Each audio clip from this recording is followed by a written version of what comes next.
Hello students, good morning.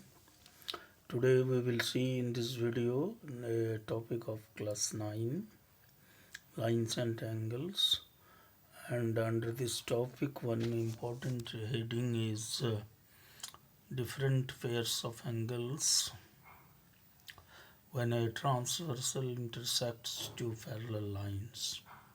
So we will discuss here what are the different pairs of angles when two parallel lines are intersected by transversal. But before going this in details, first we should recapitulate about transversal. Transversal, what does this mean? So transversal क्या है? Transversal हम लोग उस line को कहते हैं जो दो या दो से अधिक लाइंस को अलग अलग जगह पर काटता हो. Student here it is important to note कि दो लाइन हो या दो से अधिक लाइन हो, वो किसी भी तरह के हो सकते हैं, पैरेलल भी, नॉन पैरेलल भी. लेकिन जो मुख्य कंडीशन है, जो सबसे इम्पोर्टेंट बात है कि ट्रांसवर्सल हम तभी किसी लाइन को कहेंगे जब वो दो या दो से अधिक लाइंस को अलग अलग जगहों पर काटेगा. जैसे अभी हम लोग यदि फिगर पर गौर करें तो फर्स्ट फिगर में आप देखो कि दो लाइन एल और एम है जो इट सीम्स पैरेलल टू, ये पैरेलल भी है, और एक लाइन टी है जो उसे अलग अलग जगह पर लाइन एल को ए पर और लाइन एम को बी पर काट रहा है. तो ये लाइन टी ट्रांसवर्सल कहा जाएगा. ओके. नाउ सेकंड फिगर में हम लोग यदि आए तो सेकंड फिगर में हम लोग यदि देखें तो क्या दिखाई दे रहा है कि यहाँ पर तीन तीन लाइन्स हैं, एल एम और एन, और नॉन पैरेलल भी हैं, और तीनों को अलग अलग जगह पर ये लाइन टी काट रहा है. लाइन एल को ए पर, लाइन एम को बी पर, लाइन एन को सी पर. तो इस फिगर में फिर लाइन टी को हम लोग ट्रांसवर्सल कहेंगे. So in this way we come to this conclusion that if a line intersect two or more lines in distinct points, then such line is known as transversal. So I think it is clear now. Now let us consider this heading, that what are the different pairs of angles when a transversal cuts two parallel lines. So here we will discuss about two parallel lines intersected by transversal. So we consider this figure here. In this case, two lines L and M which are drawn parallel, and a third line, this T, cutting line L at A and line M at B. So line T is transversal in this figure. Student, in such situation actually there are 8 angles which are formed in such situation, namely angle 1, 2, 3, 4, 1, 2, 3, 4, 5, 6, 7, 8. So a total of 8 angles are formed. Now among these 8 angles we have to see what are the different pairs. So let's take one by one. First is all pairs of corresponding angles are equal in such situation. That is, when two parallel lines are cut by a transversal, then all pairs of corresponding angles are equal. Now how we will recognize the pairs of corresponding angle? Corresponding angles means एक जैसा angle.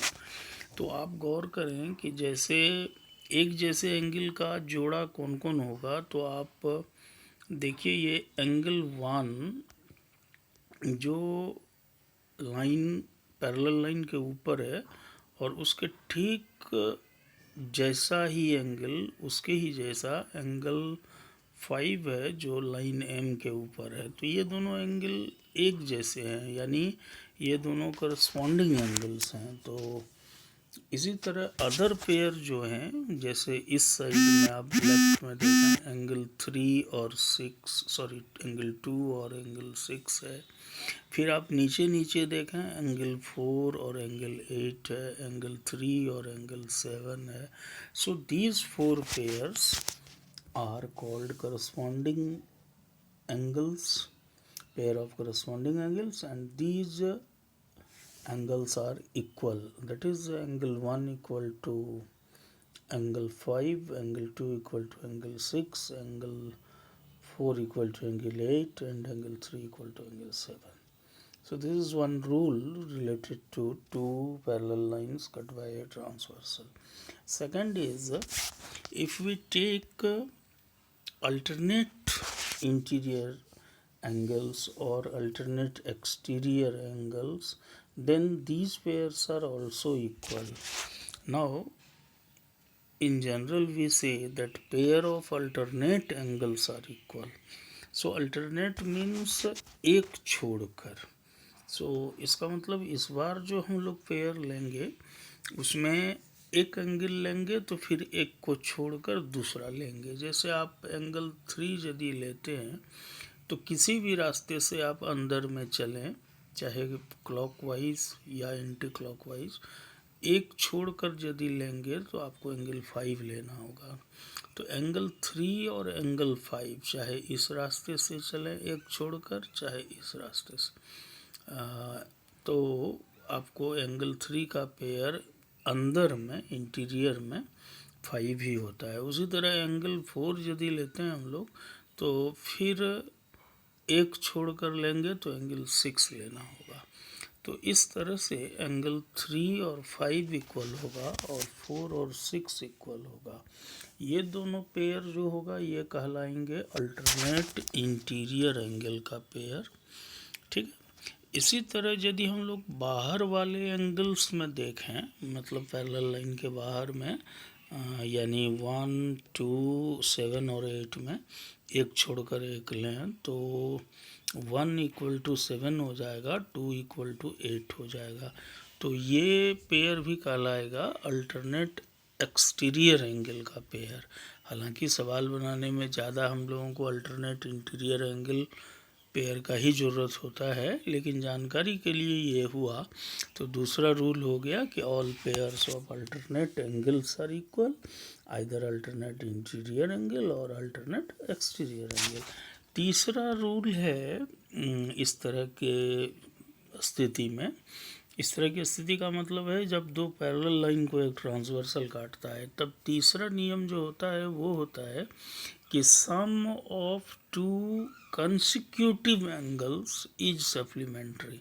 Consecutive angle का मतलब है लगातार angle, और लगातार angle का मतलब है कि ट्रांसवर्सल के सेम साइड का दो एंगल लेना है। Two angles on the same side of transversal, they are called consecutive angles. तो जब आप इंटीरियर में लेंगे तो जैसे आपने लिया एंगल 4 और एंगल 6 हो जाएगा, सॉरी 5 हो जाएगा, तो एंगल 4 प्लस 5 तो ये इक्वल टू 180 होगा। उसी तरह ट्रांसवर्सल के लेफ्ट में लेंगे तो 3 प्लस 6 ये भी 180 होगा। और यदि एक्सटीरियर में बाहर वाले में लेंगे यानी 1 2 7 8 में, तो कंसिक्यूटिव एक्सटीरियर एंगल हो जाएगा 1 के साथ 8 यानी 1 प्लस 8, और इधर 2 प्लस 7 तो ये 180 होगा। जो यहाँ पर लिखा हुआ है कि the sum of two consecutive angles, bracket में लिखा है two angles on the same side of transversal is supplementary, that is equal to 180। कौन कौन, तो यहाँ देखिए आपको लिखा मिल रहा है एंगल 4 प्लस 5 या इक्वल टू 3 प्लस 6 ये equal to 180। This is sum of two consecutive interior angle. Similarly 1 plus 8 equal to 2, angle 2 plus 7 equal to 180, that is sum of two consecutive exterior angles। हालांकि यहाँ भी consecutive interior angles का सम 180 इसकी ज़्यादा उपयोगिता है। तो इस तरह से हम लोग देख पाए कि when two parallel lines are intersected by a transversal, then mainly there are three rules related to this. First is all pairs of corresponding angles are equal. Second, all pairs of alternate angles are equal, either alternate interior angles or alternate exterior angle. And third, the sum of consecutive angles is supplementary, that is sum of either consecutive interior angles, in short it is co-interior angle, and it may be sum of two consecutive exterior angle, in short it is called sum of two co-exterior angles.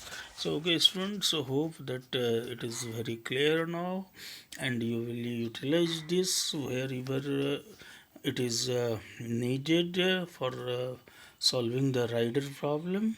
So okay students, thanks for watching this video, and share your views, write your comments, suggestion, and subscribes also. So till then, thanks, we will meet in the next video again.